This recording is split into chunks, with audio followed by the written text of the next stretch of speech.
Our long national nightmare is over. There will be no three-peat for the Kansas City Chiefs. I suppose that means less money. Well, it does mean less money in the pocket of Pat Riley as he can't shamelessly cash in. But you know who did cash in on Sunday?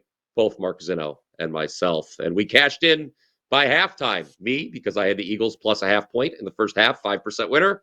Mark Zinno, very Yes. impressive. You had the Eagles team total over 23 and a half, and that was a for the game, and that was a winner by the half.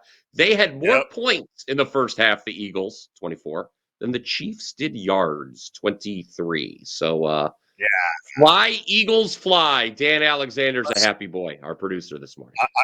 I still hate the Eagles, but it was kind of enjoyable seeing the Chiefs lose. So I'm not going to give any flowers to the Eagles, but I am going to sit here and say, oh, poor cry, Patty, cry.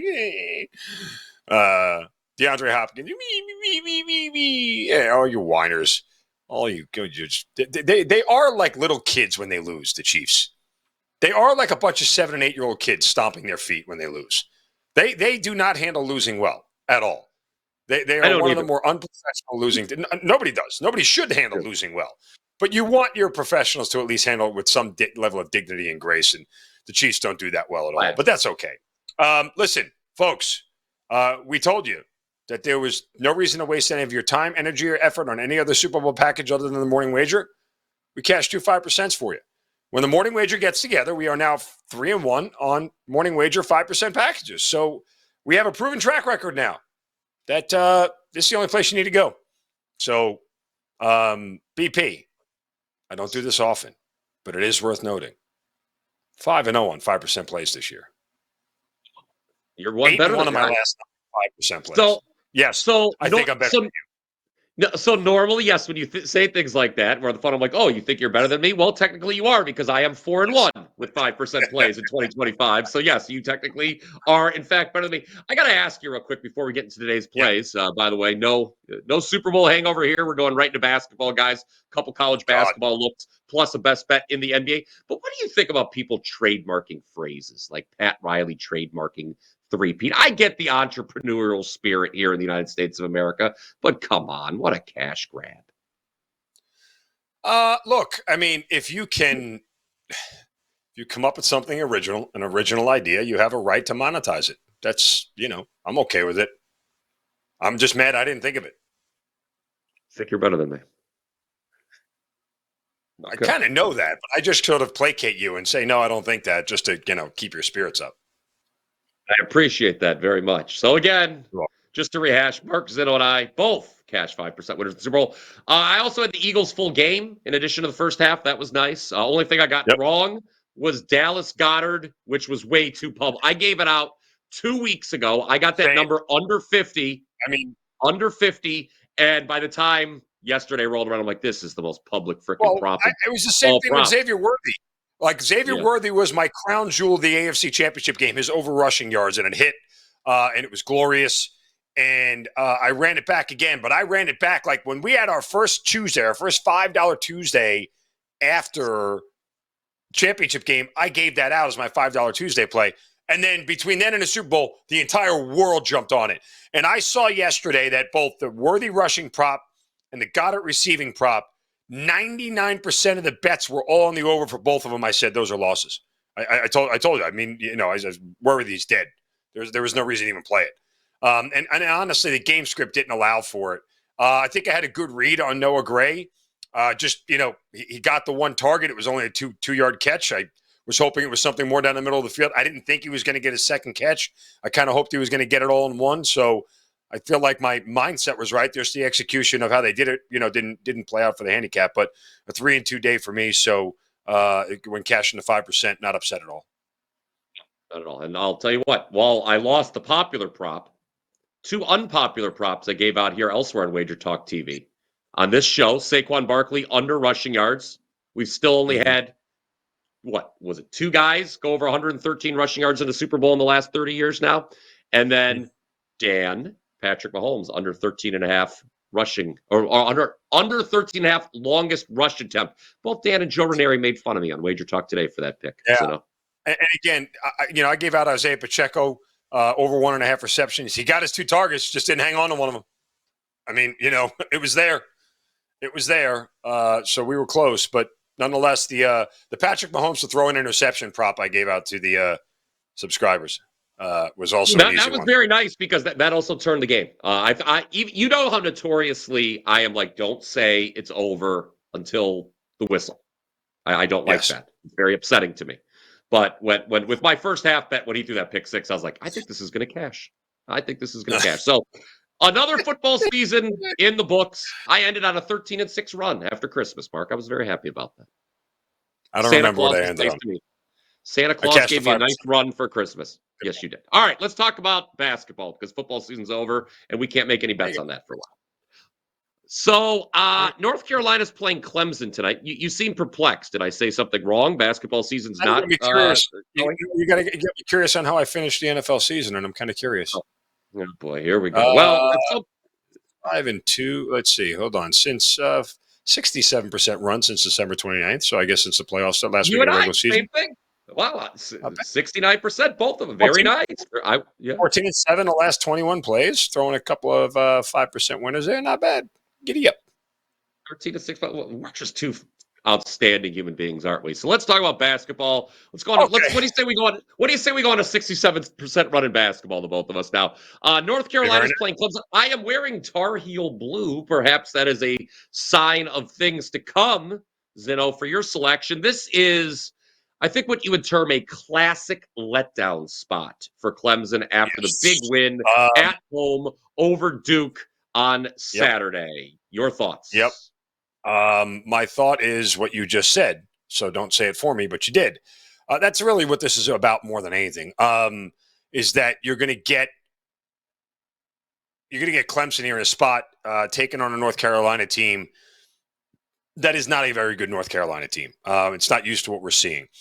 So they have the huge win over Duke at home, and I look at this spot and I go, oh, by the way, it's the last game of a 3-game homestand before they have the whole week off until they play again on Saturday at Florida State. So it's kind of like young college kids, they'll grind through this game. They'll get out of there. They'll get some rest before they have to go out on the road again.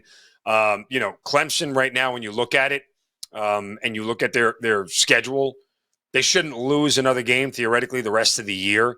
Their road games are Florida State, SMU, Virginia, and Boston College. And then Notre Dame may be their toughest home game left. And I don't think they lose that one. So they are cruising their way to a second place finish here in the ACC. But just a situational spot here to take the points, against a North Carolina team that isn't very good. So we will take North Carolina as the team that isn't very good. Being Clemson will sort of lay down in this one, not get up, not give their full energy, their full effort in this spot. So we'll take North Carolina plus points tonight. North Kakalaki. Smash that like button if you agree with Mark Zinno. I know I said it again. And we're going to go from North Kakalaki to North Kakalaki A&T for my You've been half waiting of all double play. You've been waiting all morning to do that. I was very pleased when I came up with that a few minutes before the show. North Carolina A&T, Mark Zinno. The A&T stand for Agriculture and Technology. Two things I was not particularly I was going to say TNA when I was in college. No, that's TNA. This is A&T. I was not interested in agriculture nor technology when I was in college. I was not an A or a T. But I digress. Now, Campbell is the Fighting Camels. Moo. No, wait. That's not the camel. What's the sound a camel makes? I don't know. I've never ridden a camel.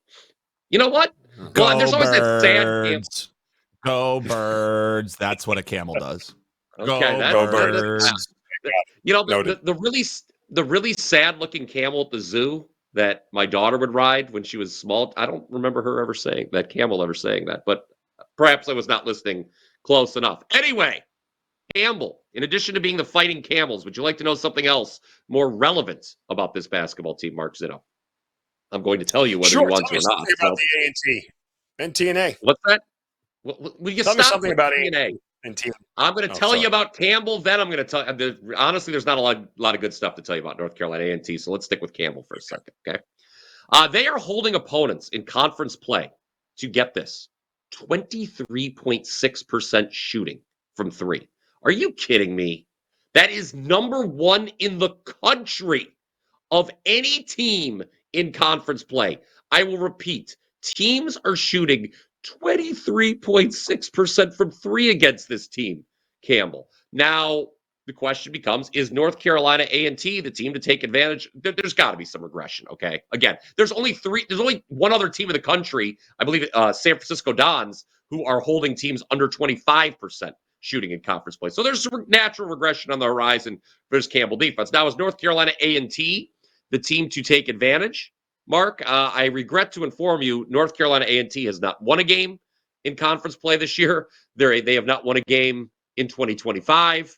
They are 4-20 overall, including 0-11 against coastal teams.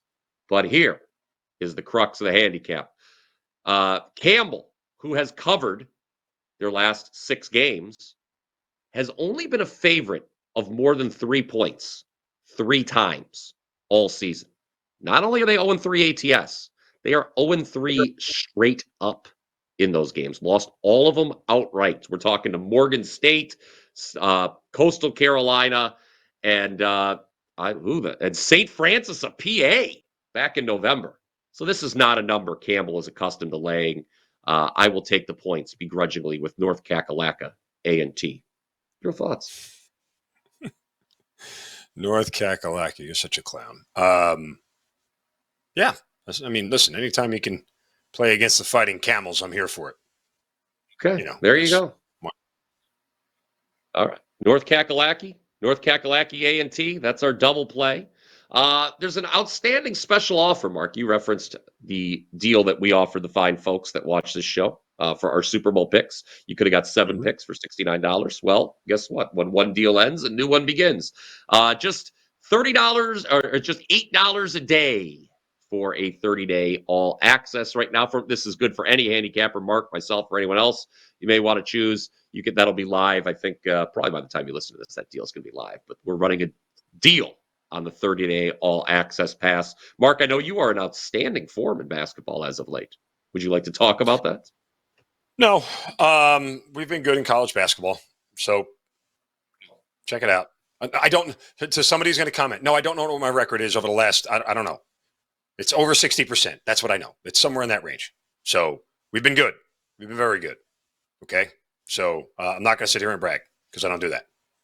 But other than the 5%, that's pretty good. It's when you dip into that well and you have success, that's worth noting.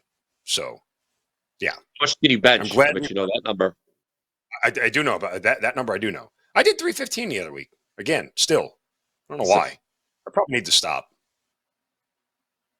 Probably too old for that. I'm not going to tell people how much I can bench or how little I can bench, quite frankly. I will tell the people. Right? What's that? That you claim to fame that you can bench more than Kevin Durant? I did. That used to be a pickup line I would use. I would say, I can bench more than Kevin Durant. My wife said, "Who's Kevin Durant?" All right. Anyway, let's talk about. I can do more reps at 225 than Peter Kahns did at the combine. Remember Peter Kahns? Offensive lineman from Wisconsin, of all places. The dude only did 16 reps at 225 on the bench press at the combine. Weekly. It's embarrassing for an offensive lineman. I couldn't do 225 once, but I'm not an offensive lineman from Wisconsin, nor am I looking to play in the NFL. So, you know what I am doing? You know what I can do, though, and I will do on this fine Monday? Give it a best bet on this show? What's that? You can give out a best bet on the show? Yes, that's exactly what we're going to do. And we're going to lay it with the Denver Nuggets against the Portland Trail Blazers. Mark Zinno, I hate when people say not enough people are talking about this because it means they're about to talk about it. But not enough people were talking about the Portland Trail Blazers having an 11-game ATS win streak. That was snapped over the weekend in kind of shocking fashion. They were winning outright at Minnesota for a large part of the game that completely fell apart in the fourth quarter. Look, Denver was laying 8 when these teams played in Portland earlier this year. So 9.5 doesn't sound like a bad deal. Nuggets are playing well, Mark. Why should the people bet the Nuggets here? Well, look, they're starting to put it together in case anybody hasn't noticed. Winners of 6 straight. Not only that, they've covered 4 straight. But if you go back to the beginning of the year, they're 8-3 ATS at home this year, and they're starting to round into that home team that we all expected them to be every single year when they play, right? Because Denver tends to be one of the better home court advantages just due to the elevation and everything else. So, this is very much a team that when you look at the way they're starting to play, it's all starting to come out. Not only that, I mean, look what they've done offensively the last 4 games. 125, 144, 112 against a good defensive Magic team who only scored 90, so a much slower paced game, and then 122 against Phoenix. This is not a Portland team defensively that should scare anybody. 8-17 straight up on the road here, so we're going to have to cover a big number. But with Denver losing the first game to the Trailblazers, and here's situationally, remember this, guys. The Denver Nuggets are going to play the Portland Trailblazers tonight on Monday and then again on Wednesday in Denver. So if Denver doesn't get it done tonight, guess what? We'll come back with them again on Wednesday, the 12th, and we will hopefully have a spot where we can cash regardless. So like the spot here for the Nuggets at home. Don't fret too much about the number. I mean, it's one of those things where I could see Portland hanging around for a half and then Denver starting to pull away late. That's kind of, wouldn't exactly scare me off of this whole thing if it was close early. So Denver, lay the points tonight at home. They should get it covered.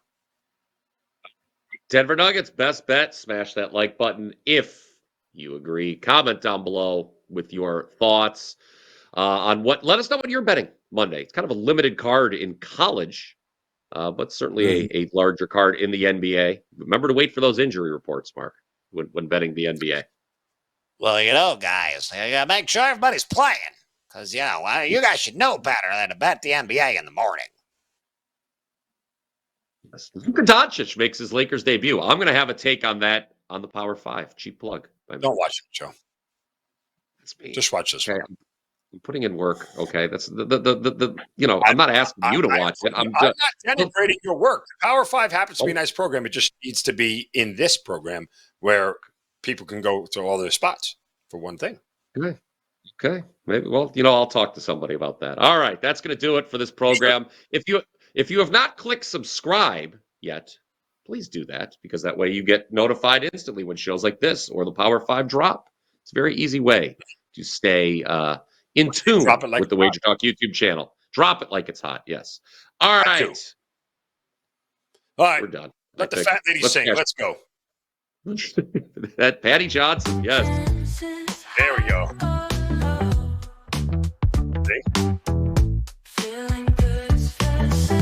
Zinno, cash is tickets. Always got my back.